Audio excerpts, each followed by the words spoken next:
Donc, nous voilà maintenant pour les sites de recherche et d'information aussi. Les sites de recherche et d'information.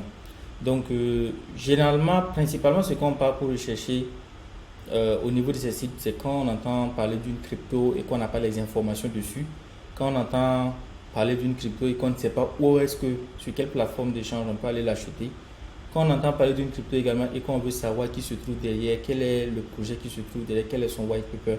Donc, nous allons passer maintenant par les différents trois sites-là, voilà, primaires, avant de passer à certains sites assez secondaires que nous allons voir dans les astuces de recherche, voilà, pour simplifier. Parce que ici, il y a des choses, il ne faut pas trop se casser la tête.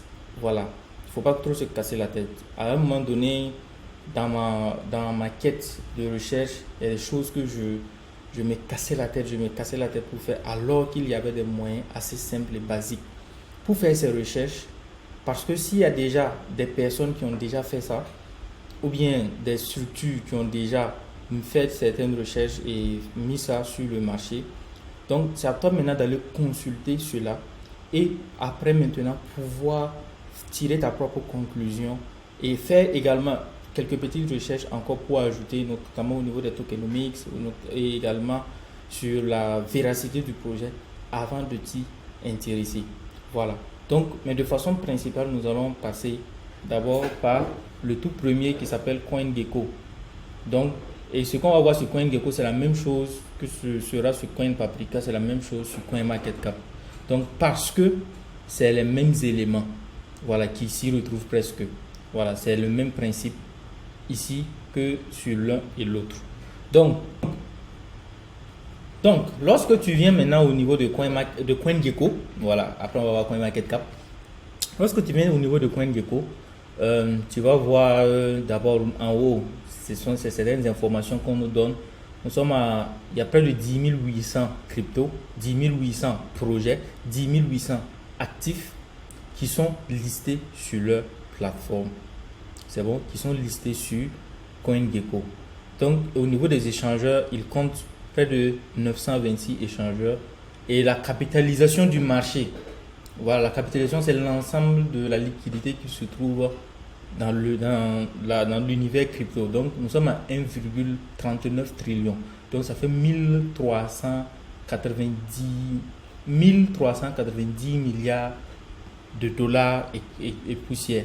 Donc, et le volume en 24 heures, le volume d'échange en 24 heures, voilà, c'est de 61,74 billions. Voilà, ça c'est milliards de dollars. C'est-à-dire que tous les échanges qui ont été faits, voilà, de hier jusqu'à aujourd'hui, voilà, dans les dernières 24 heures, voici le volume d'échange de toutes les crypto-monnaies confondues. Après, nous avons la dominance du Bitcoin, la dominance de l'Ethereum. Donc ici, la dominance est par rapport à la capitalisation que nous allons voir par la suite. Que la dominance est fonction de la capitalisation. Donc, on dit que si on prend la capitalisation totale, par exemple, ici, la capitalisation totale est de 1,39 trillion. Donc, et Bitcoin occupe près de 49,7% de cette capitalisation. Donc, ça montre le poids que représente le BTC sur le marché. Donc, nous allons maintenant passer de façon générale. Donc, ici, vous allez voir bien sûr, donc les cryptos sont classés 1, 2 jusqu'au 10 813e, voilà, en fonction de leur capitalisation. Donc si on prend par exemple le Bitcoin il est à 35 350 dollars actuellement. Voilà, ça c'est la lecture que vous devez faire. Donc le prix 35 350. Donc la variation en une heure, c'est pour dire son prix il y a une heure et son prix maintenant, il y a eu une baisse de 0,1%, c'est pour ça le moins. Mais la variation en 24 heures, c'est pour dire que son prix d'hier et son prix d'hier à cette heure-là et son prix actuel, ça fait une hausse de 1,8% par rapport à son prix d'hier. Et ça, c'est 7 days. 7 days. Le D, c'est jour. Donc là, c'est pour dire qu'il y a eu une hausse par rapport, il y a une semaine, il y a eu une élévation de 2,9% par rapport à son prix d'il y a une semaine. Et le volume en 24 heures, ça fait 17 milliards 228 millions 25 950 dollars. et la capitalisation, ça fait 690 milliards. Donc, vous voyez que si on prend 690 milliards moins 1390 milliards, vous allez, en ce moment, ce qui reste là, c'est la capitalisation restante. Et le Bitcoin occupe près de 49, si vous faites en termes de pourcent. Et là, c'est un peu une image du graphique de l'évolution d'il y a 7 jours. Voilà. Donc, c'est la même chose, c'est la même interprétation qu'il faut faire avec les autres. Donc, si on prend une crypto-monnaie au hasard, par exemple, si on prend Monero, son prix actuel est de 164 $. Voilà. On va dire, sa variation en une heure, c'est-à-dire qu'il y a eu une baisse de 0,5%, en 24 heures, une baisse de 0,4%, et en 7 jours, il y a eu une baisse générale de 3,2% par rapport à son prix. Donc, vous voyez, le volume d'échange est 115 millions de dollars et sa capitalisation est de 2 milliards de dollars. Donc, ça montre, en fait, le volume d'échange en 24 heures est déterminant. Voilà, on va par la suite que le volume d'échange est très important parce que nous n'allons pas en fait utiliser ou nous n'allons pas mettre notre argent sur un projet qui n'est pas utile ou qui n'est pas utilisé chaque jour ou bien à chaque fois. Non. Parce que ça témoigne, le volume d'échange journalier témoigne en fait de l'utilité de cette monnaie. Et vous voyez que si en 24 heures, il y a eu jusqu'à 115 millions de dollars qui ont transité à travers seulement cette crypto-monnaie, ça vous montre l'importance. Voilà. Donc, avec sa capitalisation de 2 milliards de dollars, voilà, pour la suite. Donc, c'est comme ça qu'il faut lire ce que vous voyez. C'est de voir quelles sont les autres informations qui nous échappent ici. Voilà. Quelles sont les autres informations qui nous échappent et dont on a besoin également. Donc, on va prendre une crypto-monnaie au hasard. Donc, je viens de tomber sur Chiliz. Voilà. Sur Chiliz, son prix actuel est de 0,07 $. Une baisse de 0,7%, de moins 0,7% il y a une heure. Il y a 24 heures, une hausse de 2,1%. Mais par rapport il y a une semaine, ça fait 21% de hausse. Donc, c'est que s'il y a une semaine, vous aviez acheter cette monnaie, aujourd'hui vous êtes à une plus-value de 21%. Maintenant, la variation il y a une heure, c'est-à-dire que si il y a une heure vous avez acheté cette monnaie, actuellement vous êtes à une variation de moins 0,7% de votre, on va dire, de votre valeur initiale. Donc, ce qui fait que, bon, en regardant de façon générale, on va se dire que on est en gain, on est en positif, on est en vert. Voilà. Mais ce qui va nous intéresser, c'est bon, si on va continuer, nous sommes à 50 millions de valorisation, voilà, d'utilisation journalière, de volume de transactions journalières, et nous sommes à une capitalisation de 553 millions de dollars. Donc, ce qui pourrait peut-être avancer par la suite. Donc, si on va cliquer, ici, on va cliquer pour voir les informations. Donc, je clique sur Chiliz. Donc, si je clique sur Chiliz, il y a des informations que moi, j'ai. Donc, le but ici, également des plateformes de recherche telles que Chiliz, CoinMarketCap et CoinPaprika, c'est de pouvoir avoir les informations et également les sites officiels. Parce que, comme je l'ai dit tantôt, voilà, dans la présentation au niveau du tableau, quand quelque chose est bon, vous allez voir qu'il y a toujours des fausses personnes qui sont là pour créer des faux sites, pour pouvoir arnaquer aussi des gens. Donc, vous devez faire très, très, très attention. Et pour avoir la bonne information, il faut venir sur ces genres de sites-là pour te référer, pour être redirigé directement vers les bonnes plateformes. Donc, ici, vous allez voir, bon, tout d'abord, il y a le prix qui est là, son prix en BTC, son prix en Ethereum.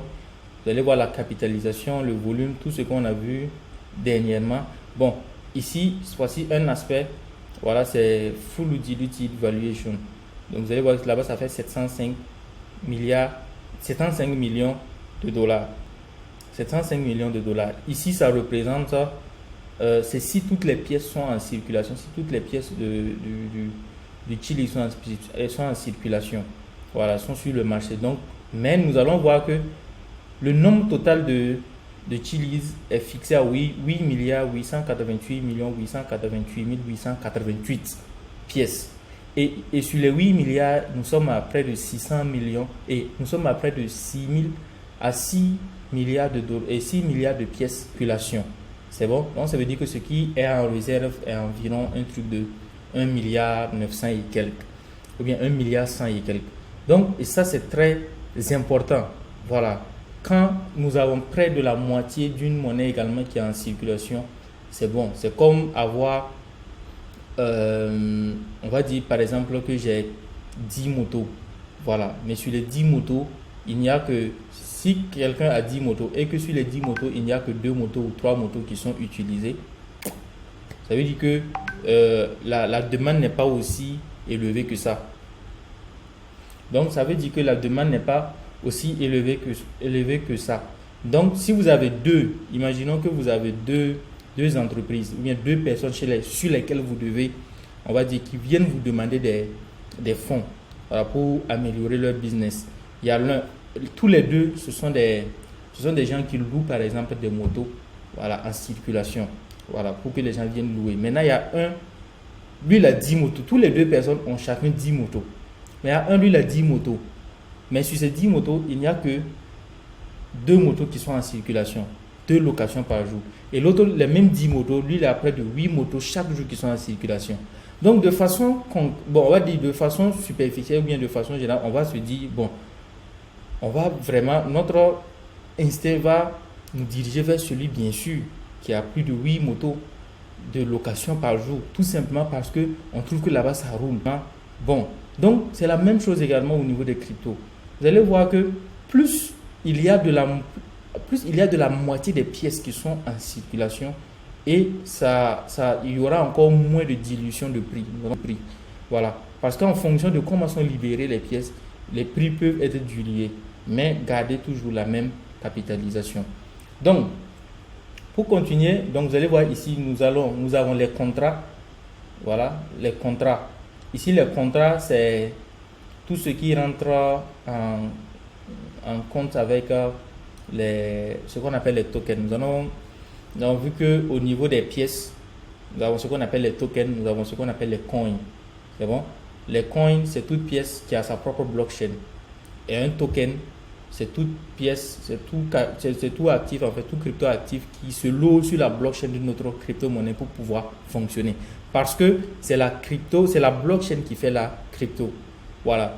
S'il y a un moyen de transfert ou bien un moyen de transaction qui existe et qui n'est pas basé sur la blockchain, alors ce n'est pas un crypto actif.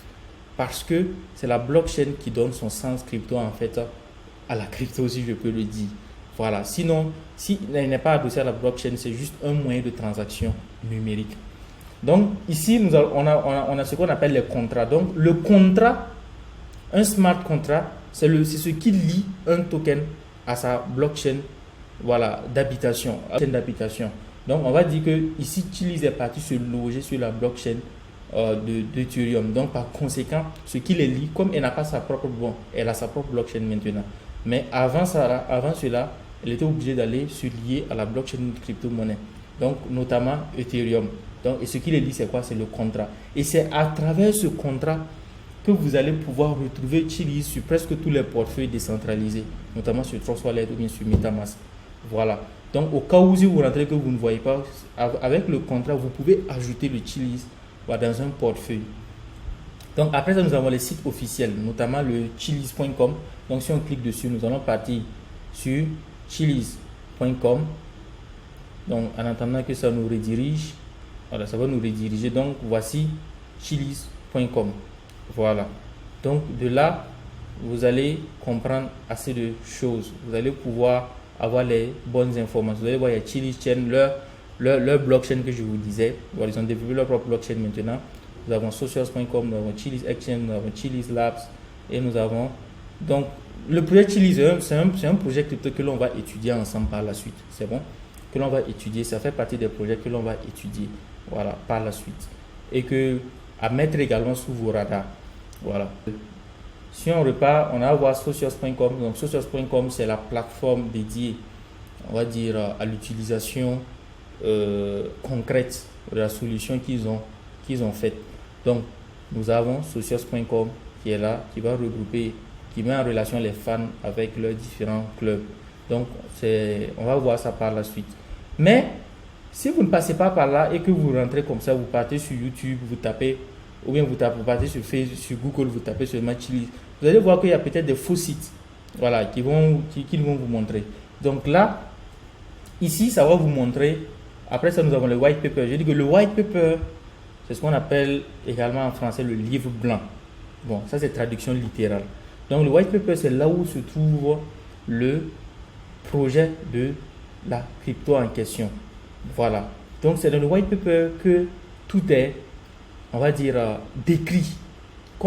C'est comme, on va dire, un business plan. Voilà. C'est ici que est décrit c'est quoi la crypto-monnaie, c'est quoi leur crypto-monnaie, qu'est-ce qu'ils font, quel est leur rapport, quel est leur apport concret, quelle est la solution qu'ils règlent. Voilà, quelle est la solution qu'ils règlent concrètement. Vous voyez. Et quand vous allez lire ça, vous allez mieux comprendre pourquoi les choses sont et vous allez pouvoir, on va dire, avoir votre propre résumé.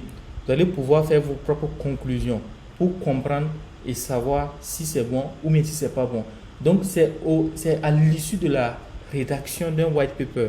C'est normalement à l'issue de la rédaction du white paper et pas de la rédaction, de la lecture du white paper d'une crypto que l'on peut se dire bon, apparemment ils seront là dans les 5-10 prochaines années à venir. Donc c'est peut-être une valeur sur laquelle je peux, on va dire, risquer mes fonds.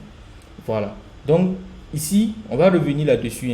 Voilà, on va revenir là-dessus sur le white paper pour que vous puissiez comprendre, voilà, leur projet et le fond. Comment lire le white paper. Voilà. Et de façon générale également, vous allez voir que les white papers sont généralement en anglais. Voilà. Presque la majorité des white papers que vous allez voir des projets crypto, c'est en anglais. Donc, on va continuer. Donc, ici, nous avons medium.com. Medium.com, ça c'est comme un réseau social. Voilà, c'est un réseau social de façon générale au niveau desquels ils vont avoir les articles écrits, voilà, là-dessus. Donc le medium.com, c'est comme, on va dire, c'est comme CoinGecko, non pas CoinGecko, plutôt, voilà. Donc vous allez avoir assez d'articles qui sont là que vous pourrez lire. C'est quand même très intéressant. Et vous allez voir, principalement dans ce domaine, pour dire vrai, vous allez remarquer que c'est purement anglais. Voilà, vous allez voir que c'est majoritairement anglais. Donc, à vous également d'augmenter votre niveau en anglais pour pouvoir vous adapter. Donc, après, nous avons Explorer, c'est-à-dire que c'est les blockchains sur lesquels ils sont là, qu'ils nous montrent, voilà, pour nous dire que, voilà, si on prend par exemple, si on part sur Etherscan ou bien Ether Explorer, on pourra voir toutes les transactions qui se font au niveau du Chiliz. Vous voyez. Donc là, ça va montrer toutes les transactions qui se font au niveau du Chiliz, les quantités, voilà, qui a envoyé quoi, combien. Donc c'est à ce niveau. Donc, par exemple, ici, ça c'est une transaction il y a 2 minutes. Donc il y a une personne qui a envoyé depuis son compte Binance, voilà, de son compte Binance à son adresse 574 Chiliz. Vous voyez, c'est pour ça l'utilité également de la blockchain. Voilà. Donc c'est la transparence, c'est l'effet de transparence de la blockchain ici. Donc on sait que il a envoyé de son compte, de son compte Binance à ce compte-là. Et voici la quantité 574 Chiliz. Il y a 9 minutes, c'est lui qui a envoyé de ce compte à ce compte près de 269 000 Chiliz. Vous voyez. Donc c'est pour dire que les transactions se font. Et nous pouvons remonter. Nous sommes à c'est de page 1 jusqu'à page 400. Donc si on part au last, nous allons voir les toutes premières transactions. Ou bien, bon, c'est pas les toutes premières transactions. Voilà, sinon ça allait dépasser les 400. Donc ça c'est les transactions d'il y a 13 jours. Vous voyez, il y a 13 jours par exemple, quelqu'un a envoyé depuis son compte Coinbase 166 000 et quelques Chiliz. Donc ça montre vraiment l'utilisation et aussi la valeur que ça apporte, la solution que ça apporte, voilà, peut-être en termes de solution. Voilà, donc on part par la suite. Nous allons voir les portefeuilles sur lesquels ils sont. Donc la Ledger, je vous ai parlé de Ledger. Donc ils sont, vous pouvez stocker ça sur Ledger. Après je vais ouvrir mon portefeuille Ledger. On va pour le côté pratique, voilà, au niveau des portefeuilles décentralisés. Voilà, il y aura un module spécialement pour ça. Donc, après, pour avoir leur communauté officielle, nous avons Twitter, nous avons leur page Facebook, Telegram, et également, voilà, leur API, voilà, pour pouvoir fonctionner. Donc, voici la catégorie dans laquelle ils sont: NFT, Layer 1 et puis Securities. Donc, voici un peu quelles sont les informations que l'on vient pour rechercher, voilà, au niveau de ces outils-là. Après ça, c'est une fois que nous avons ces informations, c'est maintenant où est-ce qu'on peut acheter ça. Voilà. Et pour voir ce volet, c'est au niveau de market. Voilà, c'est au niveau de market. Si vous venez au niveau de market, ça va vous montrer tous les échangeurs, tous les plateformes sur lesquelles on peut aller acheter on va dire, cette monnaie, cet actif-là. Donc, nous avons Digifinex, nous avons CoinWoo, xt.com, PointPay, Binance, Gate.io, Bitunix. Bon, voici en fait la liste, les plateformes sur lesquelles on peut aller acheter du Chiliz. Voilà. Et en fonction de l'utilité, en fonction de là où vous êtes, parce que sûrement, il y aura des moments où vous allez tomber sur des plateformes où, en fait, vous n'avez pas forcément votre compte. Donc, nous avons vu qu'au niveau de Binance, vous pouvez créer votre compte au niveau de Binance, vous pouvez créer votre compte au niveau des portefeuilles décentralisés, tels que des portefeuilles décentralisés physiques. Il y a Ledger, voilà, il y a Trezor, il y a SafePal. Et également, nous avons, concernant les portefeuilles, les software wallets, les portefeuilles logiciels tels que Trust Wallet et également MetaMask. Vous voyez. Donc, de par ces portefeuilles, on peut acheter de façon décentralisée sans exposer, on va dire, sans exposer ces informations en fait à la plateforme. Donc, voici en gros, ça va vous donner une idée. Donc, mais à certains cryptos, peut-être dans vos recherches, vous allez trouver que c'est 1, c'est 2, ou bien c'est 3, ou bien ce n'est pas on va dire l'échangeur que vous utilisez là, elle n'est pas disponible là-bas. Donc, vous êtes obligé d'aller créer votre compte sur un autre échangeur pour pouvoir acheter ne serait-ce que votre portefeuille et votre monnaie, et puis peut-être fermer votre compte après. Tout dépendra de vous. Donc, voici en grosso modo. Bon, après nous avons la tokenomics. Donc pour eux, ce n'est pas encore disponible ici. Donc nous allons voir comment les choses fonctionnent après. Voilà, au niveau des outils en fait d'analyse, des éléments d'analyse en passant par la tokenomics. Voilà, la tokenomics, c'est tout ce qui concerne la distribution des pièces, comment les pièces là sont générées, c'est la majorité est détenue par qui, par comment et où. Voilà. Et comment les pièces également sont libérées sur le marché. Donc, on va s'arrêter là pour CoinGecko. Et c'est la même chose, comme je vous l'ai dit, par rapport à CoinMarketCap. C'est les mêmes éléments. C'est presque les mêmes éléments. Voilà. Que nous allons voir. Donc, si on tape, si on cherche, on va voir que Chiliz. Voilà, donc voici Chiliz qui est là. Si on clique dessus, on va voir les mêmes éléments d'information. Nous allons voir les mêmes éléments d'information. Donc notamment le nombre de pièces en circulation, l'offre totale, vous voyez. L'offre totale, on va dire les contrats. Voilà, les blockchains sur lesquels ça se trouve. Vous voyez que il se trouve sur la blockchain d'Ethereum. Bon, sur CoinGecko, on a vu qu'il était uniquement que sur Ethereum. Mais tu vois que sur CoinMarketCap, il y a d'autres qui sont ajoutés. Nous avons BP2, nous avons Solana. Voilà. Donc, nous avons le site internet officiel, les réseaux sociaux, également les audits. C'est pour dire qu'ils sont certifiés. Voilà, les audits également sont souvent importants. Voilà, les audits. Voilà, pour dire que vraiment il n'y a pas de backdoor, il n'y a pas de fake, il n'y a pas quelque chose de faux en fait au niveau du projet. Voilà, donc pour faire prise en charge, vous allez voir, il y a Ledger, il y a Atomic Wallet et les explorateurs, comme on l'a vu, Explorer Chiliz, il y a Etherscan, Explorer Binance, Solscan. Donc normalement, sur chaque blockchain sur laquelle en fait une crypto se trouve, il va se trouver sur son explorateur, tout simplement. Voilà. Donc, voici les éléments, voilà, que je tenais à vous montrer. Donc, si on part sur coinpaprika.com, donc voici Coinpaprika. Donc ici, souvent, au lieu de chercher, parce que bon, on avait défilé et tombé et puis on a choisi. Voilà. Mais s'il s'agit d'une crypto que vous connaissez déjà le nom, voilà, vous pouvez venir au niveau de la barre de recherche. Vous tapez seulement. Donc je vais taper Chiliz. Donc je tape Chiliz. Voici, on m'a fait sortir Chiliz. CHZ. Et ici, quelque chose également de très important et fondamental, c'est que vous devez connaître le nom complet de votre monnaie et également son diminutif.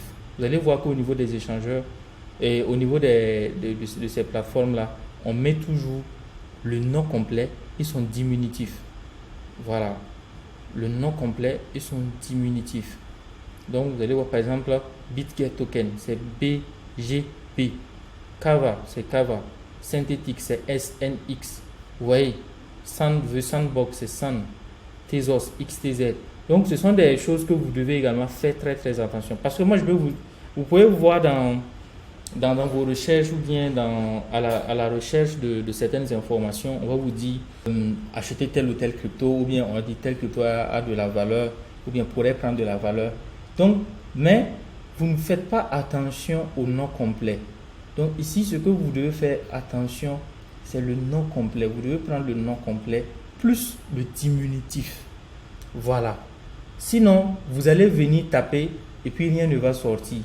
Voilà. Par exemple, ici, bon, si je tape Chiliz, peut-être Chiliz, voilà, Chiliz. Donc voici Chiliz CHZ. Donc c'est pour dire que, bon, pour certaines monnaies, vous allez voir que il y a beaucoup de choses qui vont sortir. Si je tape par exemple Doge, donc normalement le vrai Doge là c'est ça. C'est Dogecoin, entre parenthèses, Doge. Le vrai Doge là, c'est ça. C'est Dogecoin, entre parenthèses, Doge. Voilà. Mais quelqu'un ne connaît pas, s'il vient taper Doge, il peut venir prendre lui là. Doge 2.0, entre parenthèses, Doge. Alors que ça c'est un fake. C'est pas bon. Ou bien Doge on pour le chaîne. Vous voyez que eux tous, ils ont le même diminutif. Doge. C'est ça là seulement qui fait la différence. Donc, vous devez connaître ça aussi. Voilà. Vous devez connaître ça. Donc le nom complet plus ça. Là, quand vous tapez, normalement tout doit bien sortir. Et si ça sort, voilà, vous prenez ça. Si c'est pas ça, vous laissez tout simplement. Voilà. Donc, si on passe sur Coinpaprika, donc voici le Chiliz que l'on a pris. Donc on va voir assez d'informations. Ici même, vous voyez, c'est l'évolution jusqu'à il y a un an et il y a 40 et il y a un mois. Donc il y a un mois par rapport à son prix d'aujourd'hui, vous voyez qu'il y a une plus-value de 40%.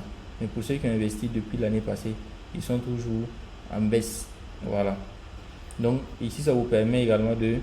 Voilà, c'est une calculatrice pour vous permettre de convertir facilement d'une monnaie à d'une autre. Pour savoir, par exemple, un Chiliz, ça fait combien? Par exemple, si j'ai 1000 Chiliz, voilà, ça me fait 79,3. Si je veux 1000 Chiliz, je dois débourser 79,38 $. Vous voyez. Donc, bon, ça c'est le calculateur. On va revenir de l'autre côté. Donc, ici, voilà, on aura presque les mêmes informations, les adresses, les portefeuilles sur lesquels on peut l'acheter. Bon, pas les portefeuilles, mais plutôt les marchés sur lesquels on peut l'acheter. Par exemple, je viens échangeur ici. Vous voyez. Donc, ça me fait on va dire, un résumé de façon directe. Voilà, là où je peux acheter ça, avec également là où il y a assez de bons volumes. Donc vous allez voir que Binance est en tête, BTSE, après OKEX, Buybox, CoinTiger. Donc vous voyez 6 millions de volumes d'échange sur Binance, BTSE, 2 millions jusqu'à 800 000 et ainsi de suite. Donc vous allez voir, c'est quand même intéressant. Donc en fonction, que ce soit sur CoinMarketCap, CoinGecko ou Coinpaprika, sur la même crypto-monnaie, vous pouvez avoir plusieurs informations en attendant de voir les autres éléments. Donc voici comment on recherche une crypto. Et voici comment on trouve là où on peut l'acheter, là où on peut l'échanger. Voilà, là où on peut l'échanger, sur quel échangeur on peut aller. Et nous allons voir que par la suite, on va aller sur un échangeur centralisé pour savoir comment les choses fonctionnent là-bas, l'échangeur centralisé. Donc, on va prendre le cas de Binance et après maintenant, nous allons faire le cas des portefeuilles décentralisés, comment créer son compte et également comment acheter dans un portefeuille décentralisé.